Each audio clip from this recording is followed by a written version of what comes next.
அமெரிக்காவில் ஏற்பட்ட விமான விபத்தில் 2 சீன மாணவிகள் பலி. 3 இந்தியர்கள் உட்பட 305 பேர் உயிர் தப்பிய செய்தி இதோ. அமெரிக்க சான் பிரான்சிஸ்கோ விமான நிலையத்திற்கு தென்கொரிய தலைநகர் சியோனிலிருந்து ஆசியானா ஏர்லைன்ஸ் விமானம் ஒன்று நேற்று வந்திறங்கியது. அப்போது அந்த விமானம் திடீரென சறுக்கி பல துண்டுகளாக உடைந்தது. இதில் 2 சீன மாணவிகள் உயிரிழந்தனர். 5 பேரின் நிலைமை கவலைக்கிடமாக உள்ளது.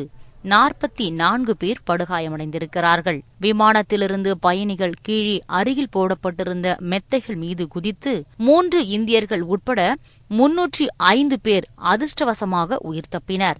இதில் 16 பேர் விமான பணியாளர்கள் என்பது குறிப்பிடத்தக்கது. இந்த விபத்திற்கான காரணம் அறிய கருப்பு பெட்டி எடுக்கப்பட்டு சோதனையும் நடந்து வருகிறது.